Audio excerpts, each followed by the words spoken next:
Stage پر جلوہ فروز علماء کرام، دور دراز سے آنے والے مہمانان عظام اور سامعین کرام، اللہ رب العزت کا لاکھ لاکھ احسان اور اس کا شکر ہے کہ اس نے مجھے آپ حضرات کے سامنے کچھ دیر لب کشائی کرنے کی جسارت عطا فرمائی۔ اللہ تبارک و تعالی مجھے صحیح بیان کرنے اور ہم سبوں کو اس پر عمل پیرا ہونے کی توفیق مرحمت فرمائے۔ سامعین باتمکین، آج عالم اسلام کے مسلمانوں کی حالت نہایت افسوس اور الم انگیز ہوتی جا رہی ہے۔ ہر طرف سے مسلمانوں پر یلغار ہو رہی ہے، ہر طرف سے مسلمانوں کو رسوا کرنے کی کوشش کی جا رہی ہے۔ ایک طرف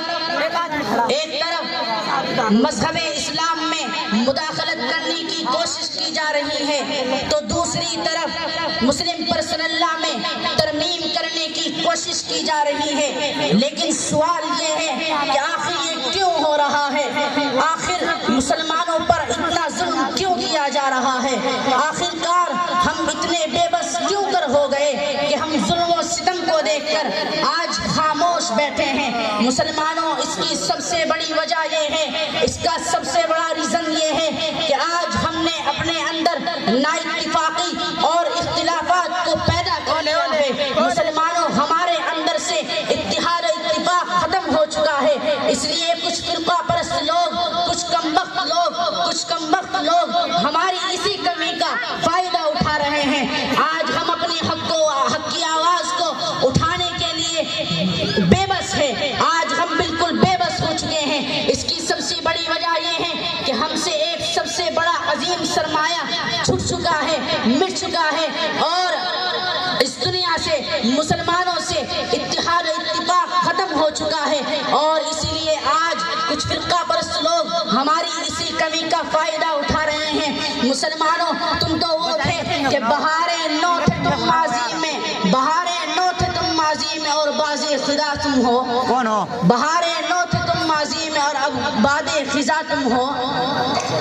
بہاریں نو تھے تم ماضی میں، اب باد خزاں تم ہو۔ بہاریں نو تھے تم ماضی میں، اب باد خزاں تم ہو۔ ایک ہی مصرے پہ اکتفا کر لیا جائے، آگے چلو۔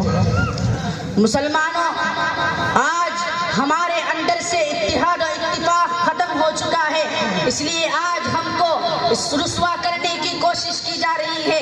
چاروں طرف سے ہم پر شکنجہ کسنے کی کوشش کی جا رہی ہے۔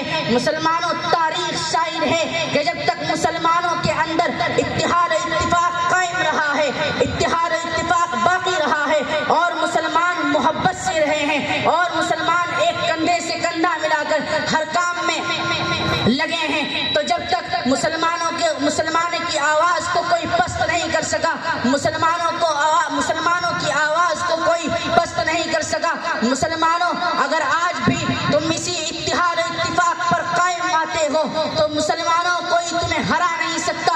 کوئی طاقت، دنیا کی کوئی حکومت تمہاری آواز کو پست نہیں کر سکتی، تمہیں ہرا نہیں سکتی، تمہیں للکارنا پڑے گا۔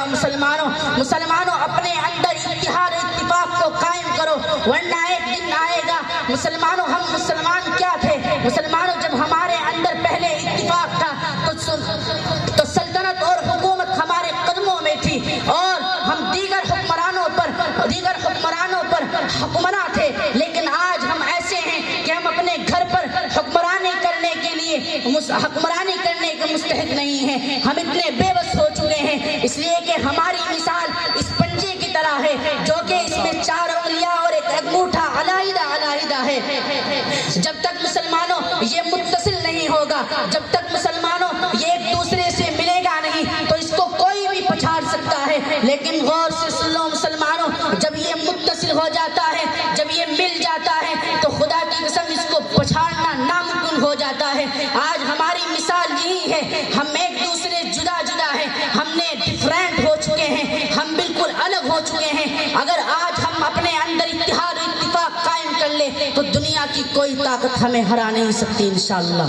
بے شک اللہ تبارک و تعالی ہمیں عمل کرنے کی توفیق عطا فرمائے اور ایک دوسرے سے محبت کے ساتھ اس دنیا میں زندگی گزارنے کی توفیق عطا فرمائے، آمین۔ وآخر دعوانا ان الحمدللہ رب العالمین۔